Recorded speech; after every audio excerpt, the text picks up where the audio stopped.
Llibres, perquè a més tenim una llibretera de capçalera, que és la Iolanda Bataller, i un autor de referència, que és l'Enric Calpena. Anava a dir que on està. Perquè segons un informe que hem sentit avui de la Confederació Espanyola de Gremis i Associacions de Llibreters, gairebé la meitat dels títols que hi ha a les llibreries no van vendre ni un sol exemplar. Aquest titular ha generat molta polèmica al sector editorial, però cal aclarir que l'informe, insistim, a tot l'estat espanyol, se circumscriu només a l'any 2025 i no necessàriament els llibres publicats l'any passat, sinó el total de llibres que hi ha en estoc.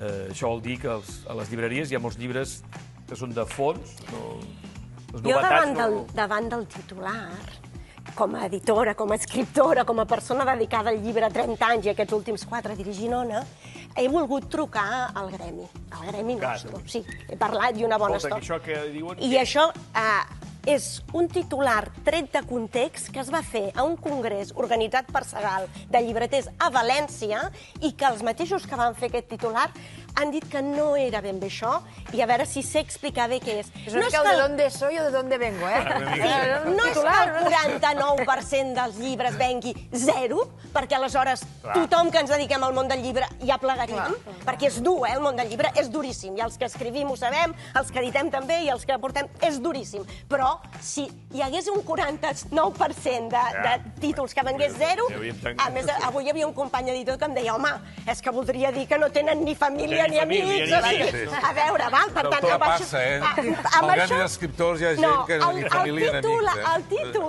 El titular és que moltes llibreries, i realment quan has treballat a tota la cadena del llibre te n'adones que els llibreters i llibreteres són autèntics herois, moltes llibreries pateixen perquè un del 49% que tenen allà a la botiga, el darrer any rota poquíssim. Rota poquíssim vol dir que igual ven un exemplar o dos. Perquè si te'n ven zero... Però l'any d'aparició potser... L'any d'aparició és impossible. És impossible. És tret de context. És impossible, impossible. Ara, també depèn de com analitzes tot, perquè hi ha molts títols que no es comercialitzen, per exemple, títols universitaris o títols que sí que tenen ISBN, llavors tu pots fer trampes i fer estadístiques malament. ISBN, mira, jo ara que vaig amunt i avall, ara en aquests moments amb 100.000 candeles, molt recomanable davant de l'estorament que vivim tots. L'ISBN és això, el número que identifica el llibre, d'acord? Clar, hi ha llibres que tot i no comercialitzar-se, i el de Rossinyol, preciosíssim, de Barcino, també té ISBN.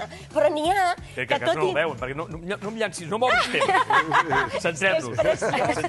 Bueno, com que tenim allà tants llibres, podem anar... Estàs fent spoilers de casa.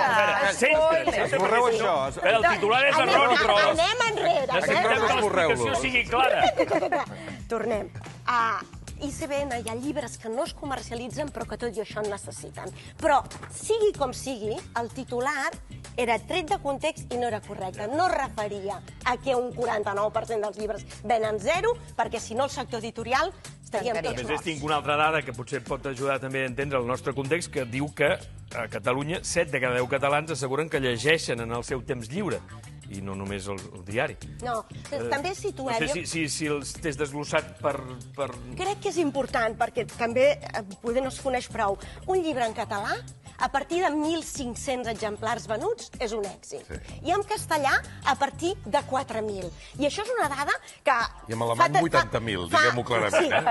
Sí, d'aquí plora la criatura. Aquesta és una dada que fa 30 anys, quan jo vaig començar el món de l'edició, ja era més o menys així, d'acord? Per tant, sí que és cert que hi ha llibres que fan tiratges petits, llibres pel que sigui, perquè l'editor independent, per exemple, més de 200, 300. No, o sí, o 400, però sovint reimprimeixen. Sí, això és una cosa. I l'altra és que jo quan vaig veure la frase, la vaig sentir al vespre, dic que això és incorrecte, o sigui, això és incorrectíssim. Nosaltres hem pensat avui, com que hi ha la Bataller, ens ho aclarirà. Mira, ja ho